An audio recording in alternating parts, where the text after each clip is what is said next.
지난 월요일 제주에서 하룻밤을 지나게 되었습니다. 그때 서울은 33도의 폭염으로 몹시 더웠습니다. 저의 집이 꼭대기층이라서 그 더위는 더 심각합니다. 밤에도 에어컨이 없으면 잠을 잘 수 없을 정도로 심하게 덥습니다. 제주도가 더 남쪽이지 않습니까? 그러면 훨씬 더 더워야 합니다. 물론 바닷가는 습하고 몹시 더웠습니다. 그런데 제가 잠을 자고 있는 숙소는 저녁이 되니 서늘했습니다. 선풍기가 필요 없습니다. 그리고 새벽이 되어서는 난방을 해야 될 정도로 심하게 추웠습니다. 같은 나라인데 이렇게 온도 차이가 나는구나라는 생각을 했더랬습니다. 사람이 살아가는 길에 고난이 있습니다. 그 누구도 예외일 수가 없습니다. 다만 심한 고난이 올 때 폭염에 서늘한 바람이 부는 것 같이 바람이 부는 환경과 관계가 오면 그 고난을 해결할 수 있습니다. 그런데 어떤 경우에는 그 고난이 폭염이 바람 한 점 없이 계속되는 것처럼 더 심합니다. 더위를 먹는 것처럼 해결할 길이 없는 고난도 있습니다. 하나님의 자녀인 우리는 어떻습니까? 폭염과 같은 고난이 혹시 없습니까? 죄 때문이라면 회개해야 합니다. 그렇지 않을 수도 있습니다. 분명히 죄 때문이 아닌데 바람 한 점 없는 폭염처럼 계속해서 오는 고난이 옵니다. 믿음으로 살아가는데 견디기 어려운 경제적 문제가 생깁니다. 말씀대로 살아가는데 결정적인 건강의 문제가 생깁니다. 하나님의 일에 열심히 봉사하는데 관계의 문제로 고통을 당합니다. 그래서 혹시 그 해결되지 않는 고난의 문제를 붙들고 땅을 치며 고통하며 울고 있지 않습니까? 그런데 오늘 본문의 말씀에서 그렇게 고난을 당하고 있는 한 사람을 만날 수 있습니다. 욥입니다.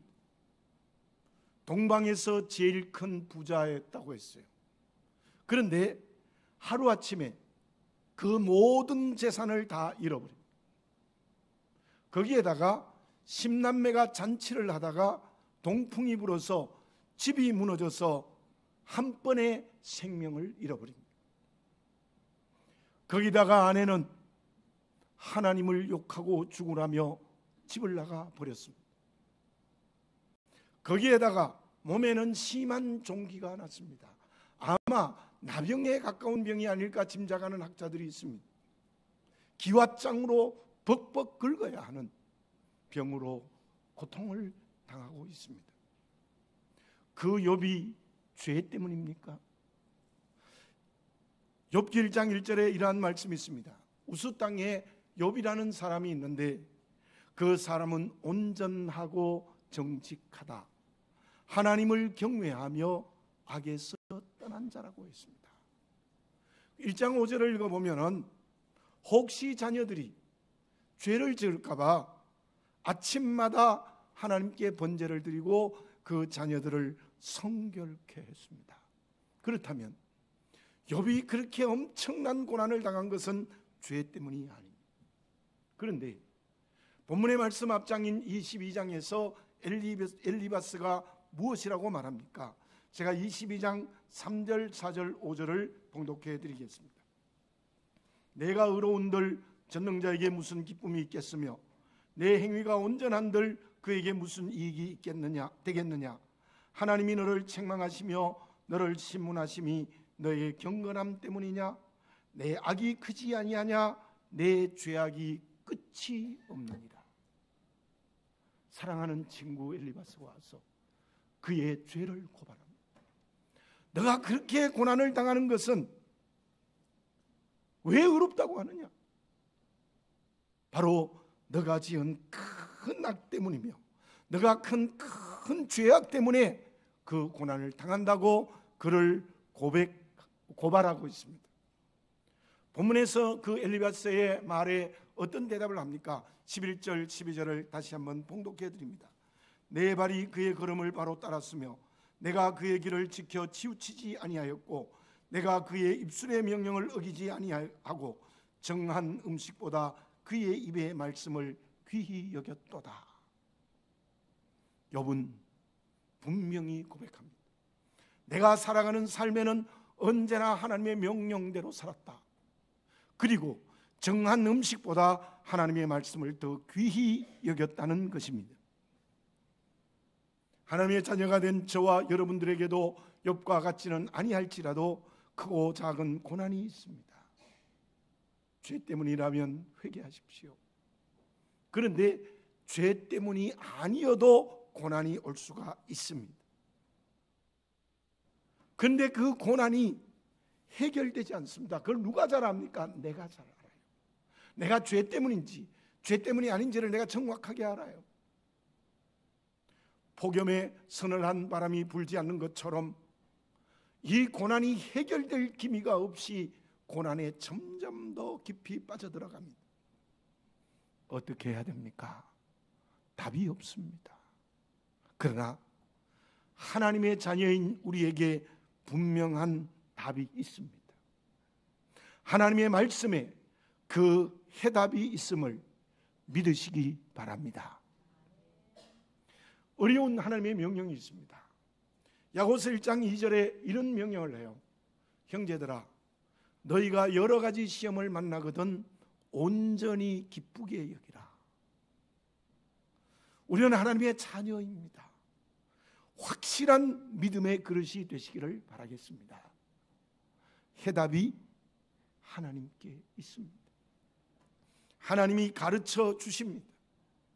그러므로 불가능하다고 아우성칠지 몰라도 기쁘게 여기시기를 바랍니다.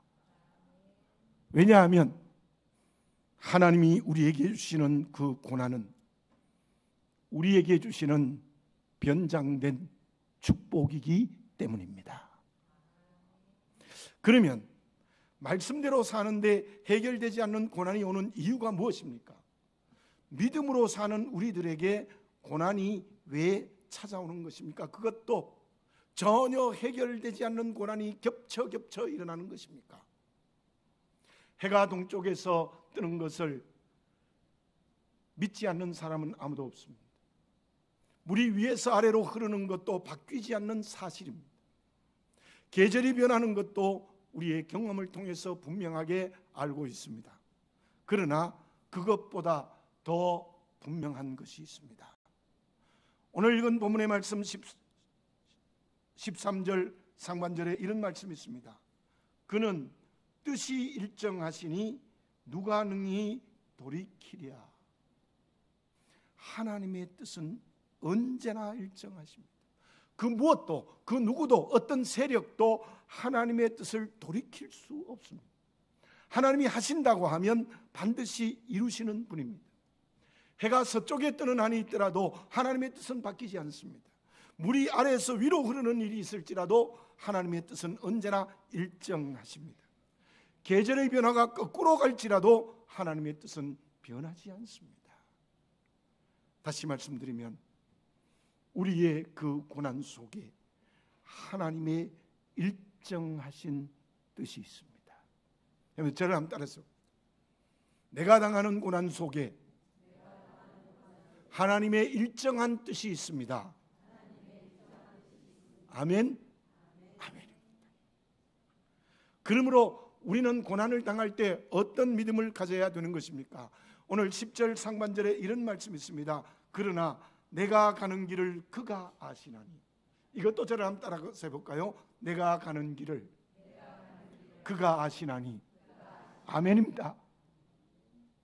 내가 가는 길을 하나님이 정확하게 알고 있다는 겁니다. 왜 그래요? 내 인생의 모든 걸음에는 하나님의 일정하신 뜻이 있기 때문입니다. 그 말씀이 우리에게 주시는 위로의 말씀이 되시기를 바라겠습니다. 왜냐하면 전능하신 하나님이 나의 아버지이기 때문입니다. 그분이 내 인생에 일정한 뜻이 있고 그래서 내 인생을 나보다 더 정확하게 알고 계신 거예요. 두 돌이 되지 않는 손자가 지금 저희 집에 와서 살고 있는데요, 한 번은 그 손자가 젤리로 만든 얼음 과자를 사주었더니 아주 맛있게 먹어요. 제가 안 먹어봤는데 진짜 맛있는 모양이에요. 그런데 문제가 생겼습니다. 밥도 안 먹고 그것만 달라는 거예요. 아직 말이 제대로 안 돼요. 어떻게 하냐? 손가락으로 냉장고를 가르치는 게요.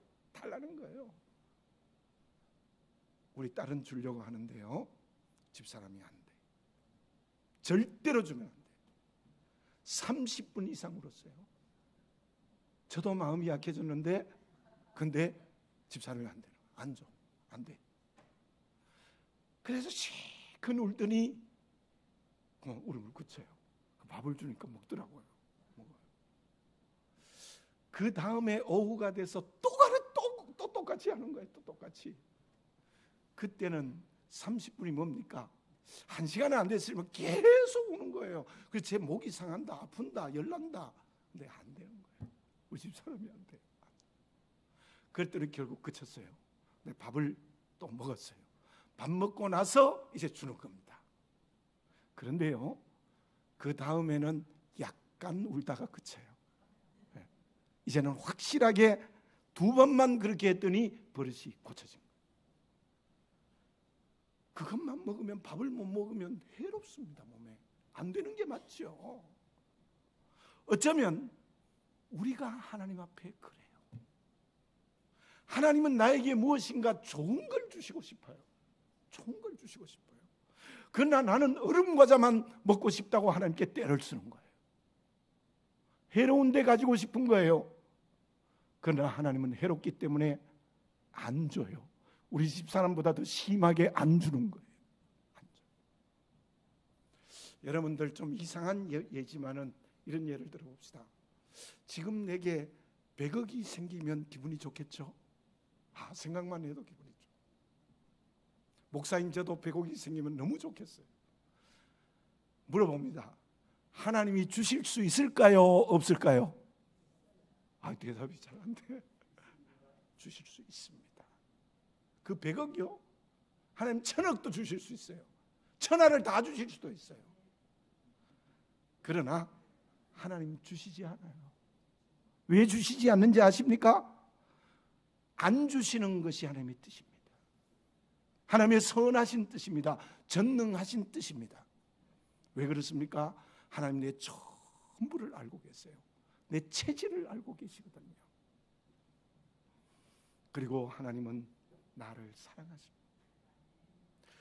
우리의 고난 속에 하나님의 자비하심이 분명히 있습니다. 분명히 있어요. 고린도전서 10장 13절에 이러한 말씀이 있습니다. 사람이 감당할 시험 밖에는 너희가 당한 것이 없나니 오직 하나님은 미쁘사 너희가 감당하지 못할 시험 당함을 허락지 아니하시고 시험 당할 즈음에 또한 피할 길을 내사 너희로 능히 감당하게 하시느니라. 이것도 한번 따라해 봅시다. 피할 길을 내사 너희로 능히 감당하게 하시느니라. 아멘입니다. 아멘이에요. 다시 물어봅니다. 욥보다도 더 어렵습니까? 제 개인의 생각으로는 이 지구촌에 욥만큼 어려운 사람이 있을까? 거의 없을 거예요. 여러분들 아무리 어렵더라도 욥만큼 어렵잖아요. 재산을 1원도 없이 다 잃어버렸습니까? 자식을 한 번에 다 잃어봤습니까? 몸에 헌대가 나서 기어장으로 벅벅 끌고 있습니까? 아내는 하나님 욕하고 죽으라고 도망가 버렸습니까? 그 정도는 아닐 거예요. 그래도 무슨 아닙니다. 목사님 나는 너무 힘들어서 도저히 감당할 수 없습니다. 아닙니다. 감당할 수 있는 시험을 하나님이 주신다고 말씀하고 계시고 피할 길을 주신다고 말씀하고 있습니다. 여기서 우리가 분명히 알아야 될 것은 하나님이 내게 주신 고난은 감당할 수 있게 되는 것입니다. 그 말은 나의 고난에 하나님의 일정한 뜻이 있습니다. 그리고 하나님은 그 일정한 뜻이 있다는 것은 내 고난을 정확히 알고 계십니다. 그것이 오늘 예배를 드리며 믿음이 확실해지시기를 바라겠습니다. 그때 우리는 그 고난을 이기고 넘어가고 감당할 수 있는 그리스도인이 될 수 있어요. 그렇다면 왜 사랑의 하나님이 나에게 그렇게 힘든 고난의 길을 허락하십니까? 그 이유가 무엇입니까? 일정하신 하나님의 뜻이 무엇입니까? 10절 하반절을 봉독해 드립니다. 그가 나를 단련하신 후에는 내가 순금같이 되어 나오리라. 이 말씀의 의미는 우리의 고난은 용광로에 쇠를 많은 것이 합금되어져 있는 쇠를 달구는 것과 같다는 거예요. 다르게 비유하면 수천 도의 온도에 도자기를 굽는 것과 같다는 거예요. 그래서 잘못된 것, 불순물 다 태워버리고 순금이 나오게 하시는 거라는 거예요. 명품 도자기를 나오게 하기 위함이라는 겁니다. 본문의 말씀에 나타난 욥의 고백에는 어떤 뜻이 있습니까? 욥이 잃었던 재물을 다 회복하고 싶었습니까? 10남매를 다시 주시기를 원했습니까? 그런 뜻이 아닙니다. 몸의 병이 깨끗이 낫기를 원했습니까? 그런 고백의 의미도 아닙니다. 그렇다면 욥의 고백의 뜻은 무엇입니까? 욥은 이 모든 고난을 통하여 하나님을 온전히 의지하기를 원합니다. 이제는 어떤 환경과 관계에서도 하나님의 손을 놓지 않는 믿음의 사람이 되겠다는 고백이 이 속에 있습니다. 다윗을 보십시오. 사무엘을 통하여 거의 어릴 때 머리에 기름을 부었습니다. 왕으로 기름을 부은 거예요. 물론 나중에 또 기름을 붓습니다만. 그래서 바로 왕이 되었으면 얼마나 좋겠어요. 그러나 왕이 되기까지 수많은 고난의 길을 걸어갔습니다. 사울에게 죽음을 당할 수밖에 없는 일이 한두 번이 아니었죠. 살기 위하여 원수의 나라인 블레셋으로 도망을 가고 거기서 미친 채 하고 살았어요. 그 고난을 통하여 왕이 되어졌습니다. 그 고난을 통하여 왕이 되어지니요, 물론 중간에 한번 실수하고 잘못했습니다마는 다윗은 거의 대부분의 통치 기간 동안 바울이 사도행전 13장에 설교한 것처럼 하나님의 마음에 맞는 사람이 됐어요. 오직 하나님이 왕이시고 주인이신 나라로 다스리고 통치했습니다. 전쟁할 때도 하나님께 다 물어가면서 전쟁했습니다. 물론 그 고난에는 사울의 죄가 분명히 있습니다. 그러나 그곳에 다윗을 단련하여 순금으로 나오게 하시는 하나님의 뜻이 다윗에게 있었던 것입니다. 그런데 다윗의 아들 솔로몬은 어떻게 되어졌습니까? 아무런 어려움 없이 아버지를 이어 왕이 되어졌습니다. 물론 그때 왕자의 난이 나긴 했지만 솔로몬이 어려움을 당한 건 아닙니다. 초기에는 아버지처럼 믿음으로 나라를 잘 다스렸습니다. 1000번째의 제사를 드릴 정도였습니다. 그러나 통치 중반을 넘어서면서 문제가 생겼어요. 온갖 이방 여인들을 다 끌어들여서 바로 그 여인들의 우상을 다 받아들였어요. 온 나라를 우상의 나라로 만들어버렸어요. 그리고 그 자신도 세속화의 길을 걸어갔습니다. 그 결과가 나라가 남북으로 양단되는 비참한 결과가 나타났습니다. 왜 그렇습니까? 고난을 통하여 왕이 되지 않았기 때문입니다.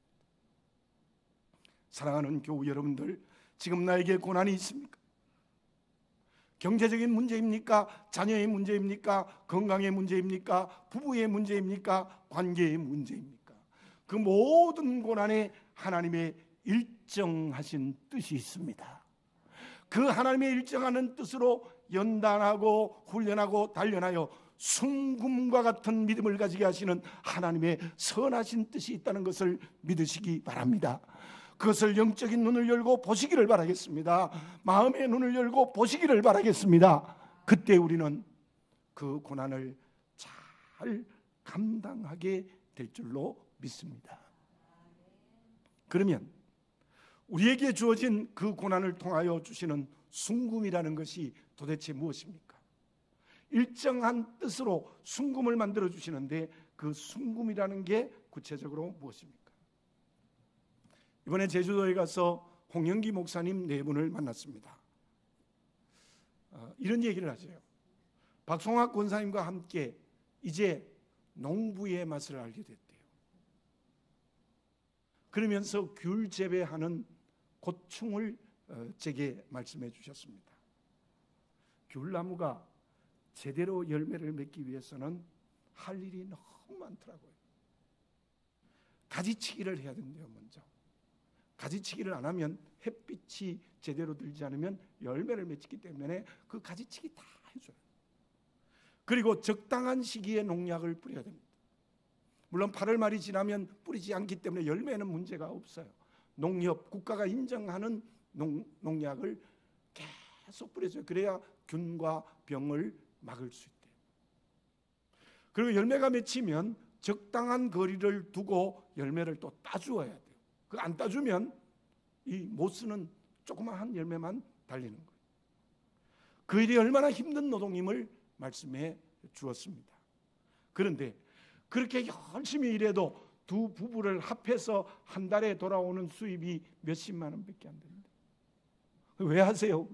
재미있어요.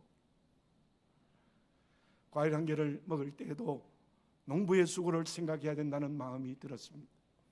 더 중요한 것은 좋은 열매를 맺기 위해서 그렇게 농부의 수고가 있다는 것입니다. 내 인생의 농부는 누구입니까? 누구십니까? 요한복음 15장 1절에 이러한 말씀이 있습니다. 나는 참 포도나무요 내 아버지는 농부라 너희는 그 가지라. 여러분, 우리의 인생의 길을 좋게 열매를 맺게 하시는 농부는 하나님이십니다. 필요 없는 가지를 쳤어야 돼요. 세속의 병이 들지 않도록 약을 뿌리기도 해야 돼요. 더 좋은 열매를 맺기 위하여 작은 열매를 따버리시기도 해야 돼요. 그것이 우리에게 고난입니다. 견딜 수 없다고 아우성을 칩니다. 그러나 이제 우리는 그 연단하시는 하나님의 손길 앞에서 견뎌야 합니다. 감당해야 됩니다. 그때 우리에게 좋은 열매가 맺어지는 거예요.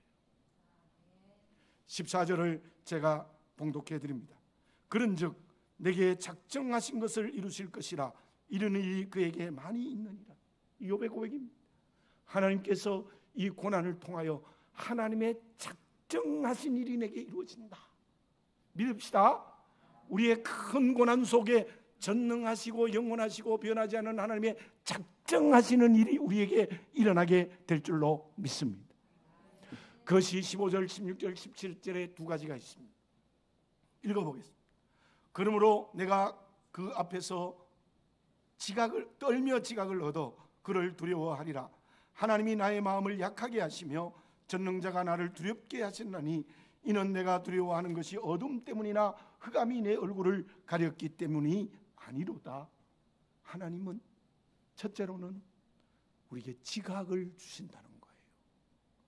하나님 아버지를 제대로 알게 되는 거예요. 세상을 바르게 알게 만듭니다. 나를 제대로 알게 만듭니다. 고난을 통하여 주시는 지식을 얻게 하신다는 것입니다. 무슨 말씀입니까? 하나님은 이 고난을 통하여 복음을 알게 하십니다. 주의 오심과 사심과 십자가와 부활과 승천과 주님의 재림이라는 이 복음을 정확히 알게 하십니다. 왜 주님이 오셨습니까? 내 죄 때문에 오셨어요. 왜 사셨어요?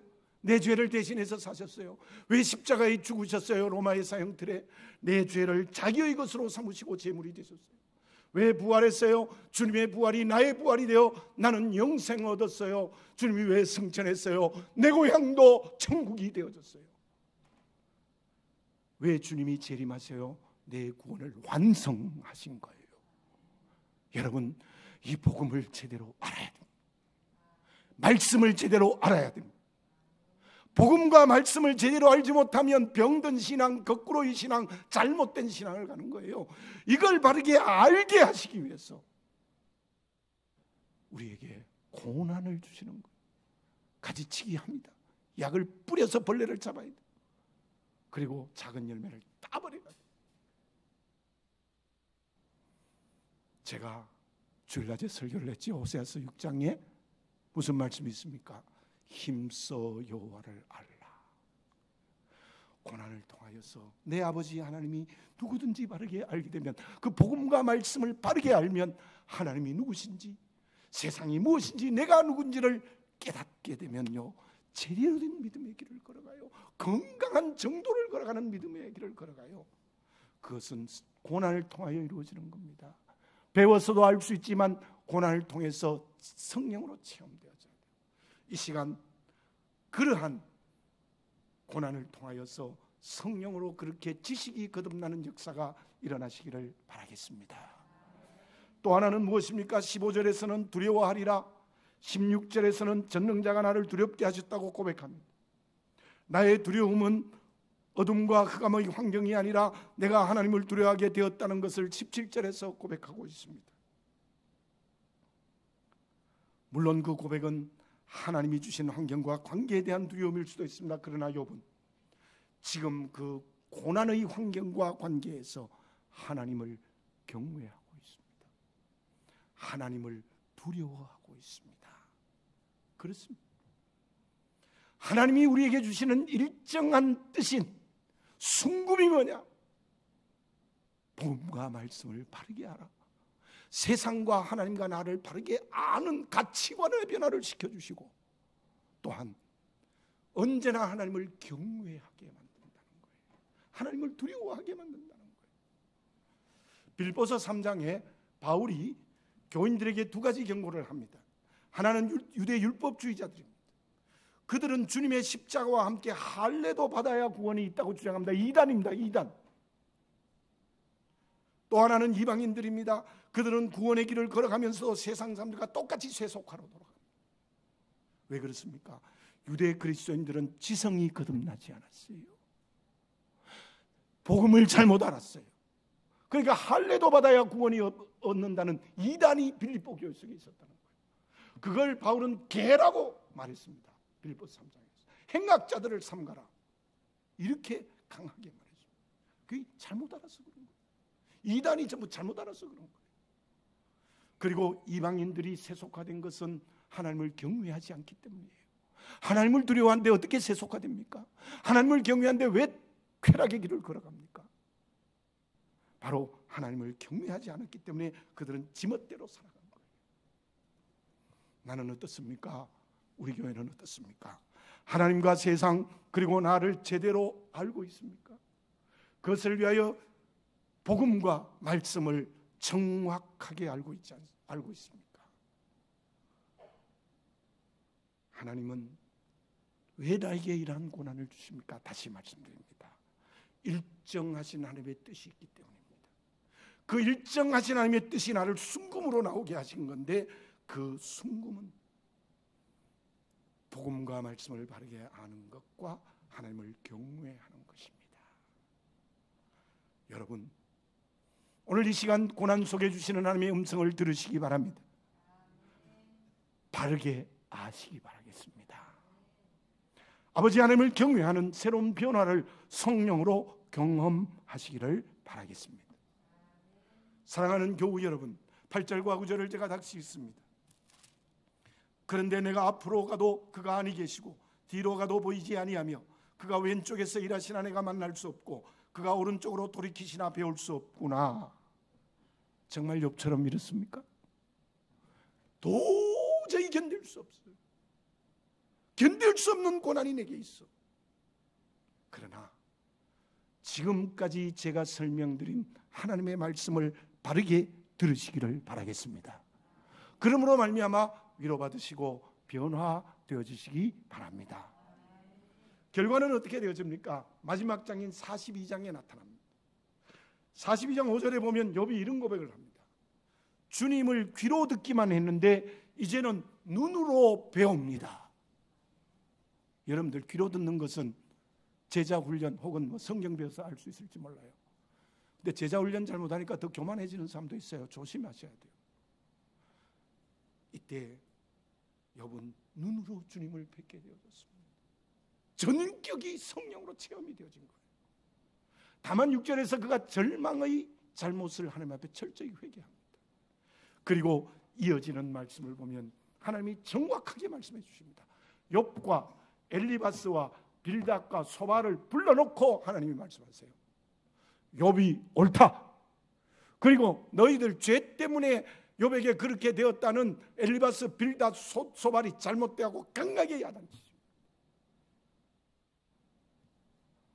그리고 욥의 모든 공경을 돌이키시고 소유의 갑절을 주셨습니다. 병을 깨끗이 치유하셨습니다. 10남매를 다시 주셨습니다. 그 후 140년을 살며 자손 4대를 보는 역사가 일어났습니다. 욥이 달라고 기도했습니까? 욥이 복음과 말씀, 그로 인하여 하나님과 세상과 자기를 바르게 알았기 때문입니다. 하나님을 경외했기 때문입니다. 그렇게 새로워졌을 때 하나님은 하늘과 땅의 기업을 마음껏 축복하시는 역사가 일어나게 되었다는 것입니다. 그 은혜의 축복은 욥의 것만이 아닙니다. 자녀인 우리에게 아버지신 하나님이 지금도 주시기를 원하십니다. 누구에게 주십니까? 모든 고난과 뿐만 아니라 형통한 환경도 마찬가지예요. 모든 사람과 관계 환경 속에 하나님의 일정한 뜻이 있다는 것을 믿고 사는 그리스도인에게 주어집니다. 나의 가는 길을 하나님이 정확하게 알고 있다는 믿음을 가지고 살아가는 사람에게 하나님이 이처럼 축복해 주실 줄로 믿습니다. 기도드리겠습니다. 사랑하는 아버지 하나님, 다시 한번 나를 정직하게 보게 해 주시옵소서. 하나님을 바르게 알지 못하기 때문에, 복음과 말씀을 바르게 알지 못하여 세상도 바르게 알지 못하고 나도 모르고 또한 하나님도 모르는 우리의 모습이 아닙니까? 하나님 두려워하지 않고 내 멋대로 살아가고 있지 않습니까? 그것이 순금, 내 인생의 일정한 하나님의 뜻이라는 순금을 주시기 위하여 고난을 주실 때 우리는 그 고난에 빠져들지 말고 고난을 감당하여 이기는 하나님의 그릇이 되게 해 주시옵소서. 아버지, 오늘의 욥이 되게 해 주시옵소서.